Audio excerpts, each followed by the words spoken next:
I used to believe that a man's worth could be measured in the things he builds. For me, it was literal. I built structures of glass and steel that scraped the sky, and I built a life of impeccable design for my family. My name was once synonymous with a certain kind of minimalist, expensive elegance, my face occasionally gracing the pages of architectural magazines. My greatest creation, however, was not a downtown skyscraper or a modern art museum. It was my home. I had designed every inch of it myself. It was a symphony of cantilevered planes and floor-to-ceiling windows, nestled in a quiet cul-de-sac where the old money families resided. The house was my statement, a physical manifestation of my success, proof that I, a boy from a working-class neighborhood, had not just arrived, but conquered. Every morning I would wake to the sight of the sun filtering through the towering oak trees in our backyard, the light tracing patterns across the polished concrete floors. My wife would be practicing yoga in the sunroom I had designed specifically for her, a glass box that seemed to float above the meticulously landscaped garden. Her contentment was the foundation upon which I built everything else. To see her happy, to see the stress of our early years together completely erased from her face, was my primary motivation. I had given her a world without sharp edges, a life cushioned by beauty and security. Our children attended a school where the tuition cost more than my father's annual salary. They had tutors for French and violin lessons, their futures mapped out on a blueprint as detailed as any of my architectural plans. This life, this perfect, curated existence was my masterpiece. But masterpieces are expensive, and the income from my architectural firm, while substantial, was never quite enough to fuel the ever-expanding scope of my vision. The firm was my heart, the place where I created, but it was a business of long cycles and unpredictable cash flow. So I became a different kind of architect, an architect of capital. I delved into the world of the stock market, a realm as abstract and intangible as my own was concrete and real. I saw it as a tool, a necessary engine to fund the reality I was constructing. I started small with blue-chip stocks and mutual funds, but the slow, steady growth felt tedious. I craved the accelerated pace of my ambition. I moved into tech stocks, then into more speculative investments, chasing the exhilarating high of a market on the rise. I convinced myself this was not gambling. It was a calculated strategy, a form of risk management that diversified my income streams. I would spend my days meticulously planning the load-bearing capacity of a concrete beam and my nights calculating the potential yield of a risky stock option. The two worlds felt separate, distinct, the solid world of my profession and the ethereal world of my investments. One was built on physics and precision, the other on speculation and sentiment. I told my wife only about the successes. When a stock soared, I would surprise her with a trip to Paris or a piece of jewelry she had admired. These were the dividends of my genius, the tangible proof that my ventures outside of architecture were sound. I never told her about the losses, the gut-wrenching drops that would have me sweating in the dead of night. I saw no need to burden her with the mechanics of my financial engine. Her job was to enjoy the ride. The debt began as a trickle and grew into a river. I took out lines of credit against my business, leveraging my firm's assets to fuel my market plays. I refinanced our perfect home, pulling out equity to cover a margin call I swore would be the last. I was always just one big win away from settling everything, from making the entire fragile structure permanent and secure. The illusion was intoxicating. At dinner parties, I would hold court, speaking with authority about my latest project, a new corporate headquarters or a luxury condo development. Our friends, a mix of doctors, lawyers, and old money heirs, would look at me with a certain respect. I was a self-made man, a creator. They had no idea that the creator was also a gambler, borrowing from the future to pay for the present. I remember one summer evening, we hosted a barbecue. The garden was lit with fairy lights, the sound of laughter mingling with the sizzle of the grill. My son had just won his soccer tournament, and my daughter had been given a solo in her ballet recital. My wife moved through the crowd with an effortless grace, her smile as bright as the string lights above.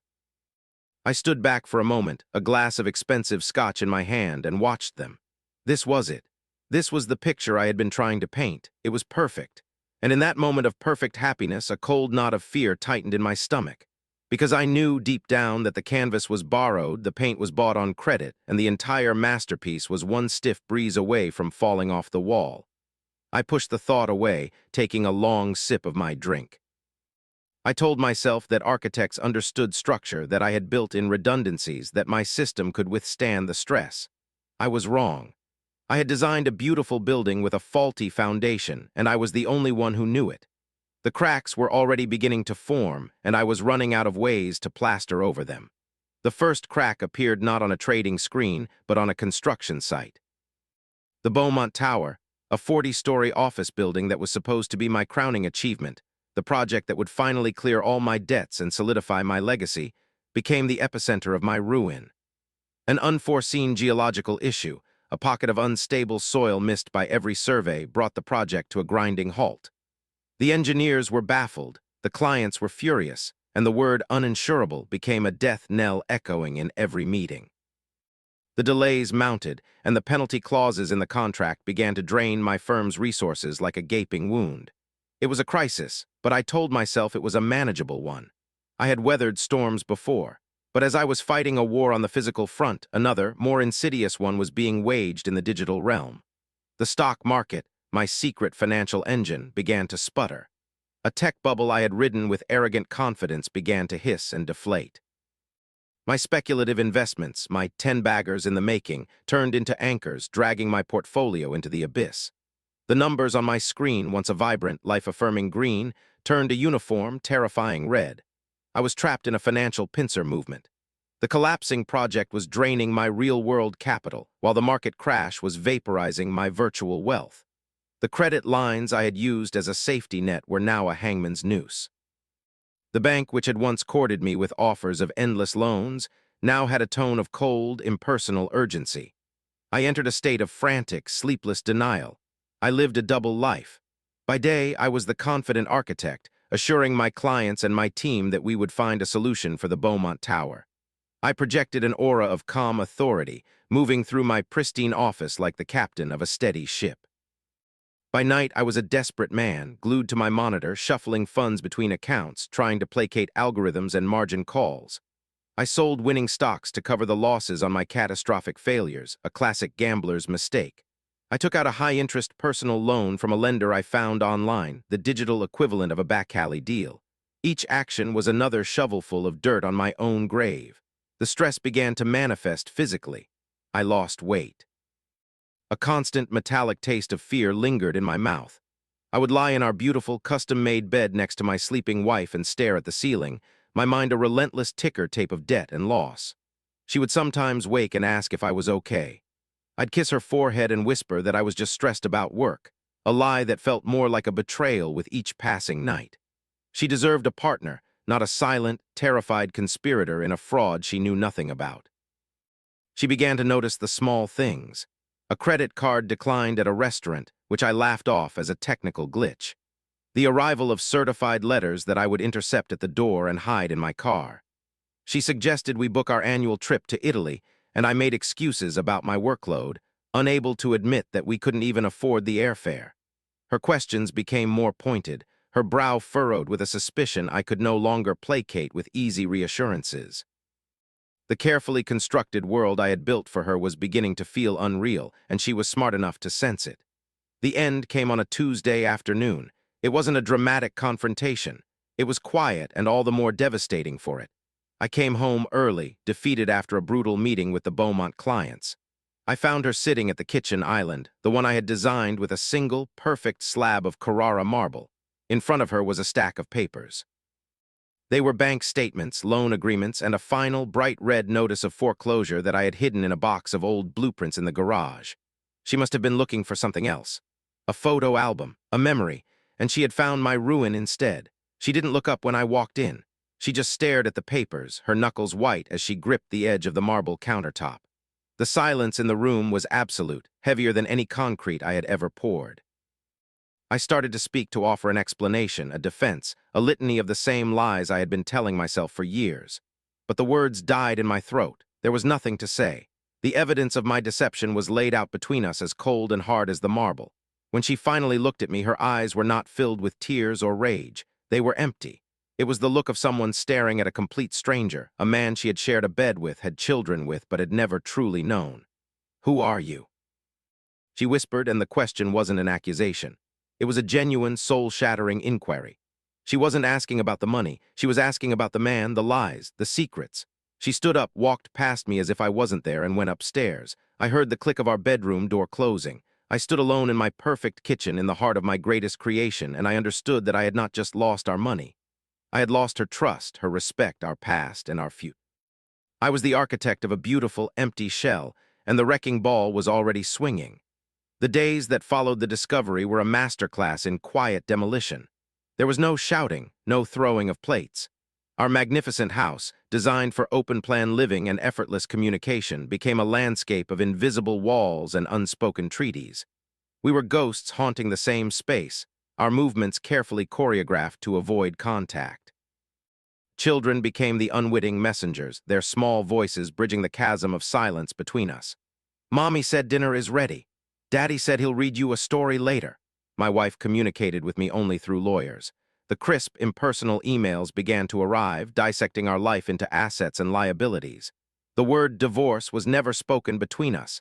It simply appeared on legal documents, a clinical diagnosis for a terminal condition. The house was the first major casualty. For sale sign hammered into the front lawn felt like a personal violation. Strangers would troop through our home on weekends, their shoes covered in paper booties, peering into our closets and judging the life I had so carefully curated. I saw the house through their eyes, not as a home but as a property, an asset to be liquidated. The sale was quick, a cash offer from a tech mogul who probably saw it as a teardown. My masterpiece was sold for parts. My firm collapsed with a terrifying speed. The Beaumont Tower disaster had become public knowledge in the industry, and my reputation, once my most valuable asset, was worthless. I had to let my employees go one by one, people who had trusted me, who had dedicated years of their lives to my vision. I will never forget the look of bewildered disappointment on the face of my senior partner, a man who had been my mentor. I had not just squandered my own future, I had stolen a piece of his. I handed him his final paycheck, a check I knew might not even clear, and I couldn't meet his eyes. The office, once a buzzing hive of creativity, fell silent. I spent the last week alone in that space, surrounded by models of buildings that would never be built, the ghosts of a future that had been foreclosed upon. The final indignity was packing up my personal belongings into a cardboard box while the repo men tagged the designer furniture for auction. I left with nothing but my drafting tools and a portfolio of drawings that now felt like a collection of elaborate failures. I moved into a small, furnished apartment on the other side of town, a place so generic and devoid of character that it felt like an insult to my entire profession. The walls were thin, the carpet was stained, and the window looked out onto a brick wall. It was the antithesis of everything I had ever designed. It was my penance, a beige box to contain my shame. The loneliness was a physical entity, a constant, heavy presence. In the big house, I had been alone with my secrets, but now I was just alone. The silence was no longer a symptom of a dying marriage. It was the fundamental state of my existence. I would sit for hours in the dark, my architectural drawings spread out on the floor, the blueprints of a life I no longer had access to. They were relics from another civilization. My contact with my children was reduced to supervised visits at a neutral location, a sterile playroom at a community center. My wife's lawyer had successfully painted me as an unstable and deceitful figure, and for a time, she believed it was necessary to protect them from my influence. Seeing my children in that artificial environment was the cruelest punishment of all. They would run to me and I would hug them, but the presence of the court-appointed supervisor was a constant reminder that I was no longer a father in his own home. I was a visitor with a time limit. I tried to explain what had happened in a way they could understand, but how do you explain a margin call to a 7-year-old? I felt like a fraud in every aspect of my life. I had pretended to be a wealthy man, a successful architect, a good husband and father. The masks had all been stripped away, and I wasn't sure what was left underneath. My days became a blur of legal paperwork, creditor calls, and the hollow ritual of searching for a job. No architectural firm would touch me. My name was poison. I was forced to look for work outside my field, anything to cover the mounting legal fees and the modest rent on my sad little apartment. I was an architect with no one to build for, a husband with no wife, a father with no home for his children. I had nothing left but my debt and my drawings, and both felt like an unbearable weight. I had designed my own ruin with such precision, such meticulous attention to detail. It was, in its own terrible way, a masterpiece of self-destruction. The bottom is not a dramatic impact, but a slow, quiet settling into the dust. For me, it was sitting in my beige apartment, surrounded by foreclosure notices and legal threats, realizing I had two choices. I could let the ruin define me, or I could pick up a single brick and start again. It began with a pencil. I hadn't sketched for pleasure in over a decade. Every line I had drawn was for a client, tied to a budget, a contract, a fee. I took out a clean sheet of paper, not a large architectural vellum, but a simple page from a notebook, and I drew. I drew the view from my childhood window, a simple composition of a neighbor's roof and a telephone pole. The act was small, insignificant, but it was mine. It was honest. I took a job that had nothing to do with my former life. I became a project manager for a small construction company that specialized in kitchen and bath renovations. My new office was the passenger seat of a pickup truck, and my colleagues were plumbers and electricians who cared more about a level countertop than a grand design philosophy. The work was humbling. I traded my designer suits for a hard hat and steel-toed boots. I spent my days coordinating drywall deliveries and arguing with tile suppliers. It was a world away from the gleaming boardrooms and champagne-fueled project launches of my past, but something unexpected happened. I started to enjoy it. There was a simple, profound satisfaction in seeing a tangible result at the end of each day. A perfectly set row of tiles, a smoothly installed cabinet. These were small victories, but they were real. They couldn't be wiped out by a sudden market fluctuation. This job gave me a routine and a paycheck, a small but steady income that I guarded fiercely. I created a budget, not as a tool for leverage and expansion, but as a shield for survival. Every dollar had a purpose. I was slowly, painfully, paying down the mountain of debt I had created. My relationship with my children began to heal slowly. The supervised visits ended, and I was allowed to have them at my apartment on weekends.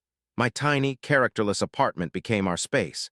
We couldn't go on lavish vacations or even to fancy restaurants, so we did simple things. We built elaborate Lego castles on the living room floor. We had picnics on a blanket in the nearby park. We cooked pancakes on Saturday mornings, filling the small space with the smell of batter and the sound of their laughter. I was no longer the all-powerful provider of things. I was just their dad, present and accounted for. I was giving them my time and my attention, an investment that yielded returns far greater than any stock I had ever picked. I learned that my love for them was not dependent on the size of our house or the prestige of their school. I finally saw my ex-wife not as an adversary, but as a woman I had deeply wronged. I wrote her a letter, not with a lawyer's input, but from the heart. I didn't make excuses or ask for forgiveness. I simply owned my lies, my arrogance, my failure to treat her as a partner. I apologized for the fear and instability I had brought into her life and the lives of our children. She never replied to the letter, but something shifted between us. The tension in our handoffs of the kids eased. We started to talk, really talk, about schedules and schoolwork, and sometimes even about our days. We were finding a new kind of foundation, one built not on the grand illusion of a perfect life, but on the simple, sturdy reality of our shared love for our children. I don't design skyscrapers anymore. Last month, I used my architectural skills to help my neighbor, a single mom, design a wheelchair ramp for her son. I did it for free on a Sunday afternoon. We drew the plans on her kitchen table, and when we were done, she hugged me with tears in her eyes. That feeling, that simple human connection, was more rewarding than any magazine feature or design award I had ever received. My life is small now.